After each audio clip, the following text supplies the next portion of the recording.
All right, you guys, we are excited to be back today. Yay! This is one of our favorite topics. Yes, we did a little bit about books that we love several months ago, and people said, please, please, please, More. give us more.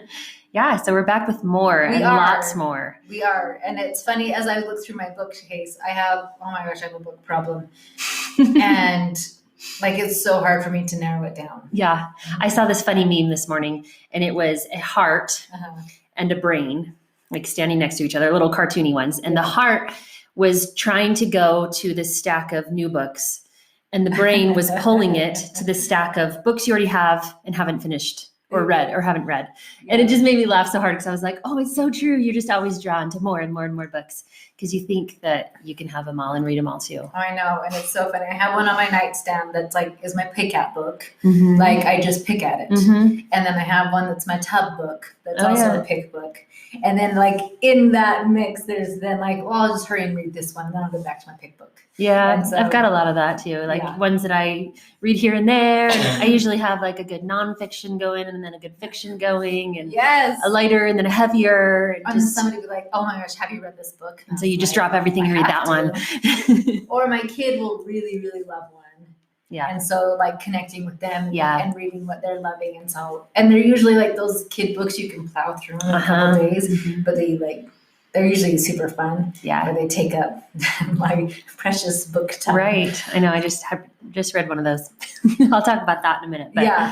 But so today we're going to talk about books for young readers. So this is kind of, what did we say, kindergarten, third, fourth grade, around that range? Because it got tricky because that's a very wide range for readers. It is a wide range, but kids are varying levels in that range. Because this is when they're really learning to read.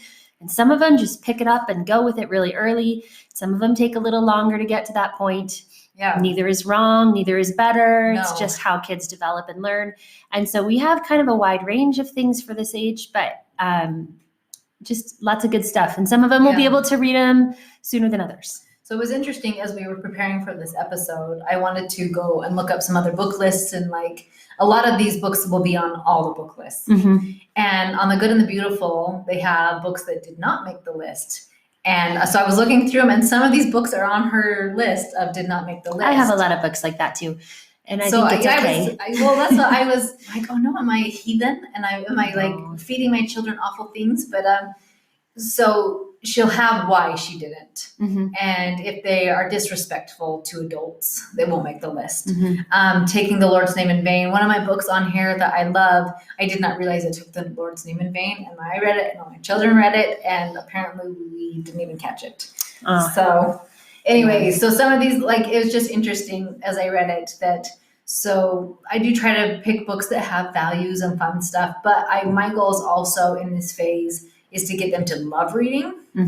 And so if I have to have a little bit of candy with my books, you know what I mean? Like I'm sweetening it, then I'm okay with that. Because it slowly can evolve and get better and more, like in depth and character type books, right? Yes, definitely. So I have on my website a post about this. It's books for young readers. I can't remember the exact title, but books for young readers. It's right there in front of me. Love it. And it is a huge exhaustive list. And I put this together when my oldest was probably third grade, around that. Who is a voracious He is. Reader. He reads like you can't even keep up with. It's crazy. And he's always been that way. As soon as he started reading, it just started and he took off. And so I really had a hard time keeping up with his reading. And I didn't know, what was okay. He was my first, and there was just so much. And I had to, darn it. Sorry. We just realized I wasn't recording the video. So sorry to you YouTubers who are just hopping on. Yes. All right. Now we are. We got it. But you missed the beginning if you're on YouTube. Sorry about that. I'll add in the audio or something.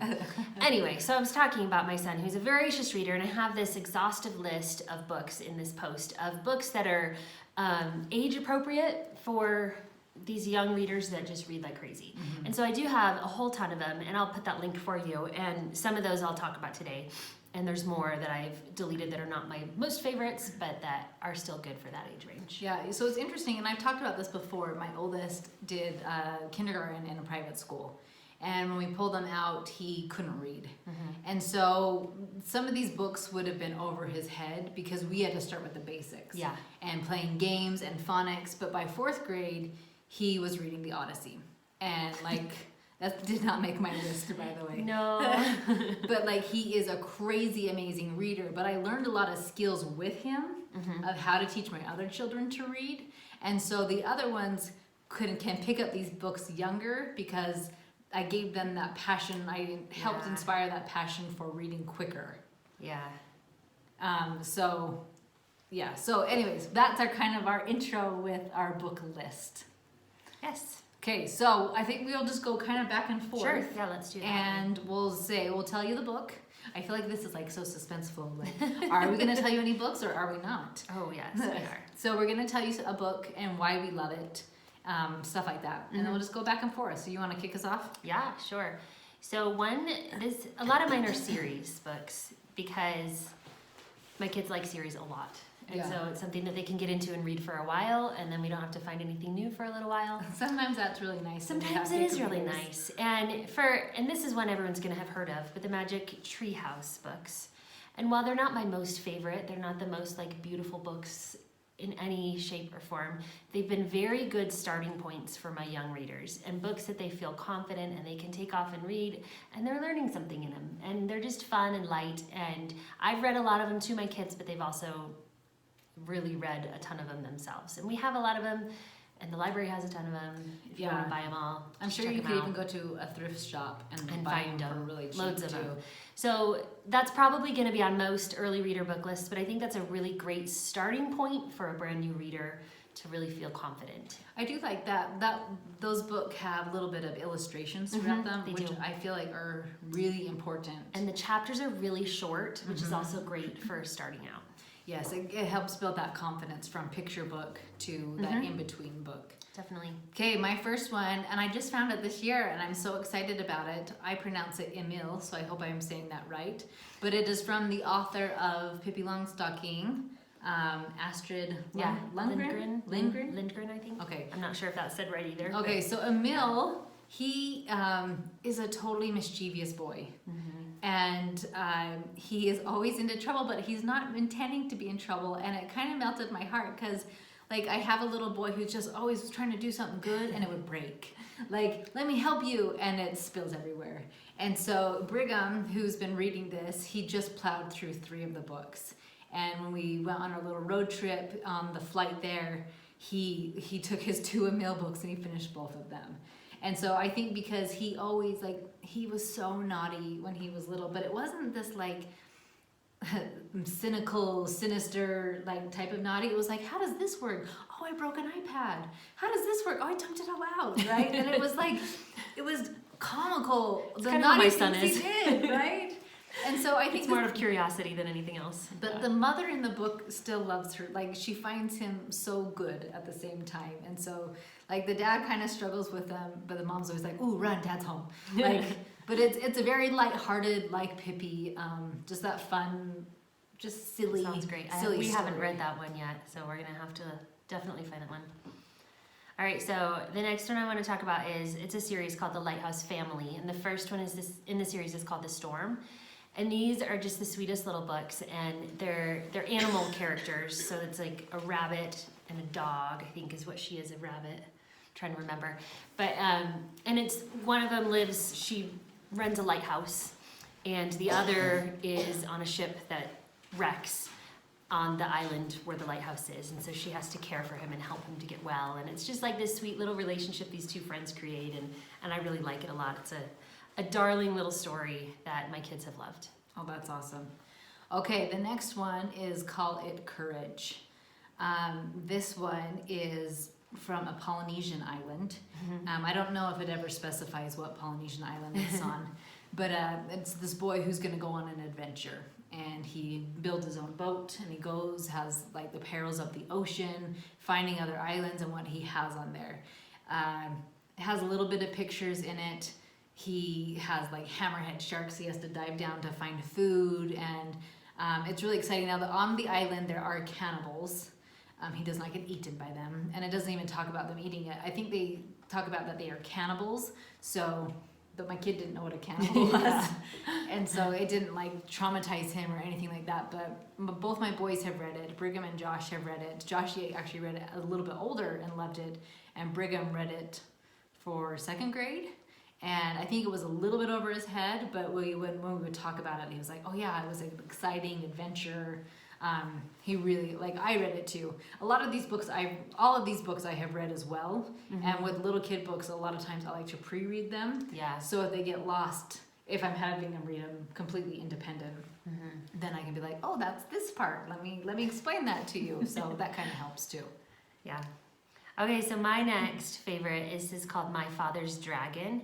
And this is another series. I think there's 3 of them in this series, and they're just so cute. I think the series is called The Dragons of Blue Land, pretty sure. It's by Ruth Stiles Gannett. Also not sure if I pronounced that correctly, but she's also the illustrator, I think. And there's cute little illustrations within it, little black and white ones. And this is an older book, and my boys in particular have loved this one. It's so cute. It's about a little boy who runs away to an island to rescue a baby dragon. Oh. And it's all kind of fantasy, but it's just this sweet little story, and great for really young readers. They can read it themselves, or you can read it to them and have just an enjoyable time together, because I love them as well. And just really cute little story. That's awesome. All right, the next book is actually my husband's favorite book of all time, The Little Prince. And when we went to Paris recently, he wanted, because it's originally written in French, when we went to Paris recently, he went and bought the French version. Because he loves it so much, he speaks French, so it wasn't a waste. But he loves it. That's a little prince that travels. He's on his little planet, and he wants to protect his flower, and he goes from planet to planet. And meets very interesting people until he makes it to Earth. And he's telling the boy about his story, and it's a beautiful book. I absolutely love it. I've never seen. I know they've made a movie. But It was cute. I liked it. I don't have Netflix. So I liked it, but I always love the books more. I know. I was gonna say very rarely do I ever like the movie better. So yeah, we enjoyed it though. The Little It's Prince. fun to read a book and then watch a movie. Yeah. We do that sometimes as a reward, so we'll do that. Anyway, sorry I interrupted No, you. you're good. It's one of our. I've had all my children read it. Like I said, it's my husband's favorite. So when something like Dad's super excited about it, then it's like, oh yeah, well I'll read it. Yeah. And so, but it's one that everybody's enjoyed. Okay, my next favorite is the Frog and Toad Collection Okay. by Arnold Lobel. And he is just a hilarious writer. All of his books just make us giggle. Yeah. But this one in particular, if you haven't read it, they are so funny. And it's so good for a very early reader. It's a chapter book, but it's like one of your very first chapter books. And great illustrations. Great illustrations, and it's just hilarious. The stories are funny, they make you giggle the whole time through. Frog and Toad are just these comical characters who argue back and forth about the silliest things, and it just makes you laugh, and we love this, and we've read this many, many times in our house. That's cute.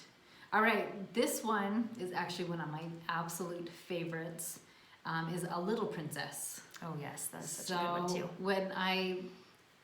When we started homeschooling years ago, I've talked before that I didn't read really growing up, and I really wanted to read classics, so I started with some simple classics for me. And so I read A Little Princess, and I thought, this is the most beautiful book I have ever read.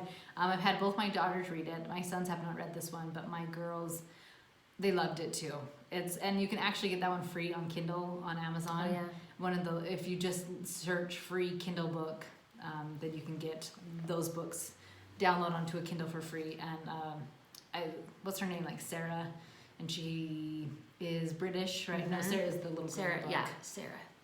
And her family was in India, but then she has to go to a boarding school back in London, and kind of her trials, and that she always acts and behaves like a princess, even when like everything is going wrong. So I love that one.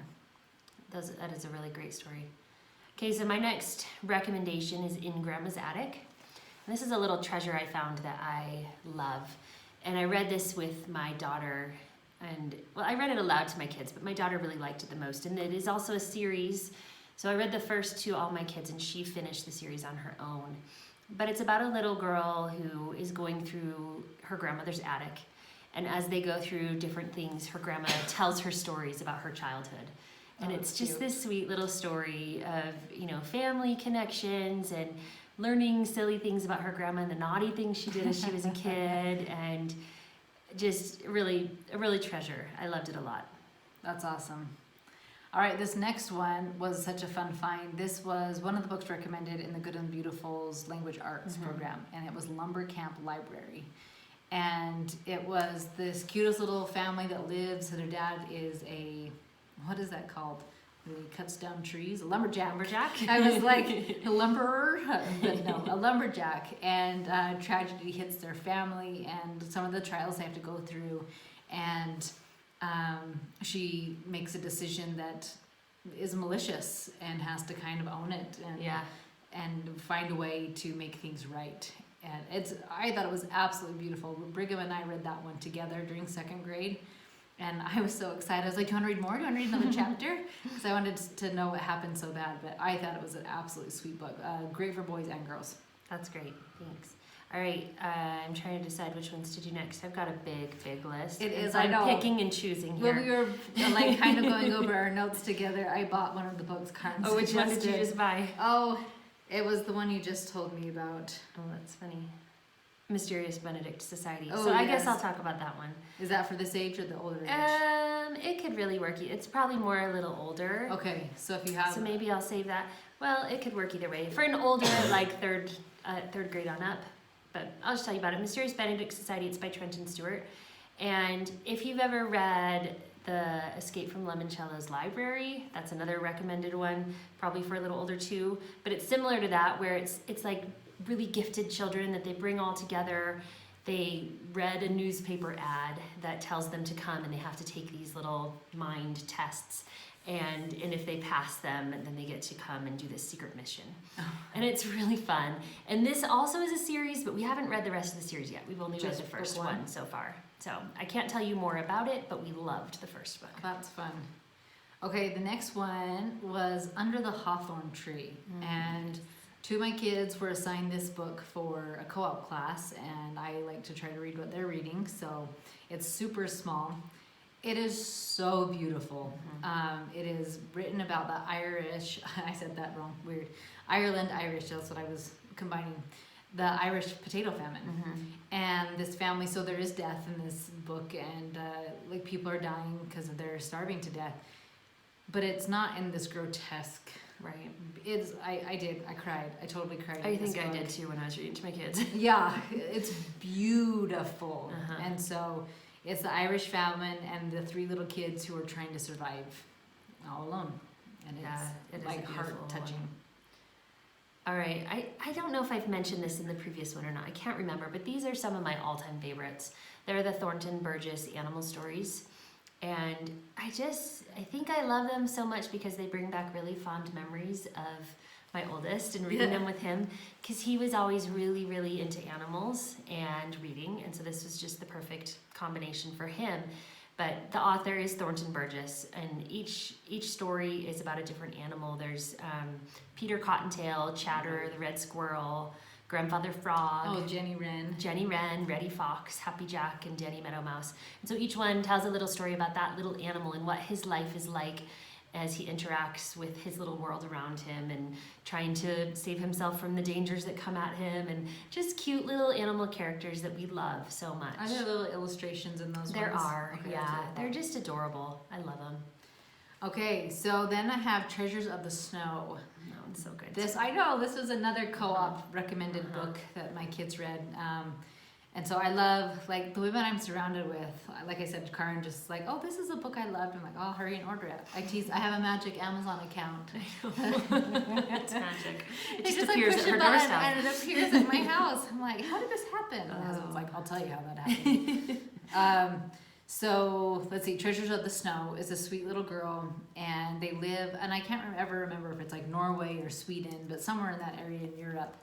And just kind of the kid who's a bully in town, and he makes a bad choice, and so out of like spite and revenge, he gets everybody like, he is the worst, and kind of eggs it on, and kind of that story of forgiveness. And I mean, talk about a book full of virtue and some beautiful things. being able to forgive somebody who has wronged her, and then realizing that she kind of made it worse. Like she did just as bad of things by like being a jerk, basically. Yeah. So anyways, my kids loved it. I loved it. Boys, girls, and mamas. It's definitely a good one. Uh-huh. And then, did I start or did you? Should I finish? I got another one. Do that one, and then I'll I have do one this more. one.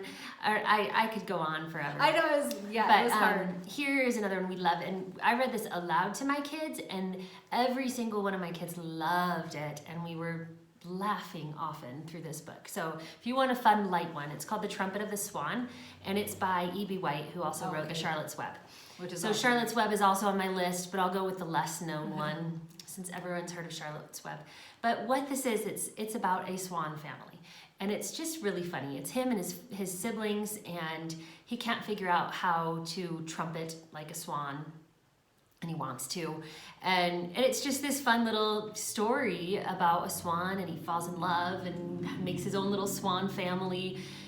But he's just a really funny character, and you just love reading about him. Oh, that's So cute. we had fun with this one. Okay, so I'll finish us off. Okay. I'm just sorry that we aren't gonna go on forever. Like No, we would. not forever. Both of our libraries are ridiculous. Yes.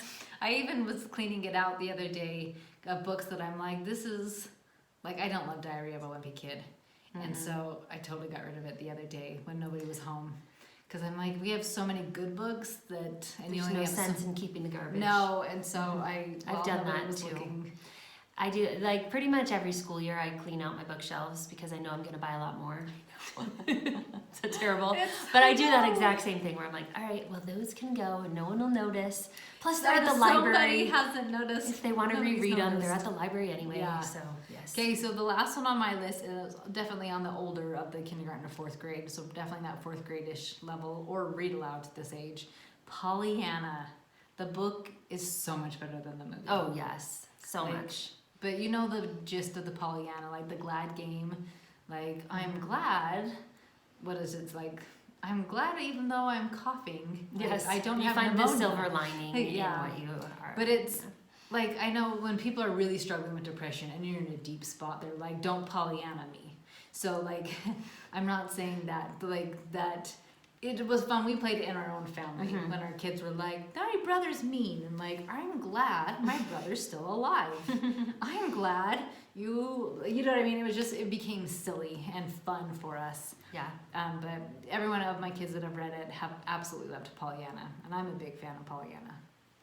Okay, I'm just going to sneak in one more because I mentioned it at the beginning and then I didn't say it in my list. Oh, okay. So the one that my son just read and made me read because it was so amazing that he loved it so much. It's called The Wild Robot, and it is the cutest little story. It's a newer one, a newer release, and I didn't write down the name of the author. I can put it in the show notes though. I can't think of it. But it's about this little robot that gets their shipwrecks, and a box of robots lands on an island, a deserted island, and he gets turned on. Or she, I think it's a she, and learns how to survive on an island. The robot does, and becomes friends with the animals and learns how to build fires, and it's the cutest story. And he loved it so much, there's a sequel that we just checked out and he just finished this week called The Wild Robot Escapes. So there's 2 of them, and he just made me, he's like, this is the best book I've ever read. And it's the cutest. He's 8 years old, so. He's 3rd grade, yeah. Yeah, for a little boy that loves stuff like that, it was perfect. Okay. Sorry. No, yeah. So sorry I gave more books I gave you out. more. No, so anyway, those are books. We have an episode, and I'm sorry, I don't know which episode number it is off the top of my head, where we talk about some of our favorite read-alouds. Yeah, I think the I'll find importance it of one sec. read-aloud. Karen's going to get us I'm going to get you the number 15. Okay, number 15 is the read-aloud, and it has some of our favorites for read-aloud. And so I had to make sure I didn't copy those same I hope I books. didn't duplicate things. I tried not to. Yes, I went and oh, your Karen's list is humongous. That's Oh, awesome. they're always huge. I don't think I duplicated any, so there. No, it doesn't sound like it. But yeah, so if you want ones like that are awesome for read alouds, go re-listen to episode 15. And then these ones are great for kindergarten to 4th grade. And then some of them you just kind of have to decide what age level they're the best for. And sometimes they're great for them to read on their own, but they're just more fun to read as a family too. Oh, I know. Well, 'Cause I like to read to them. So, Well, I guess I have this in the next one, so I'll talk about it in the next episode Yep. of another book. So next one we'll be talking about tween age, like 5th fifth through to 8th eighth. grade-ish. Yeah. Yeah, so stay tuned for that. Yes. And thanks for listening today. We'll see you guys. Bye. Sorry, you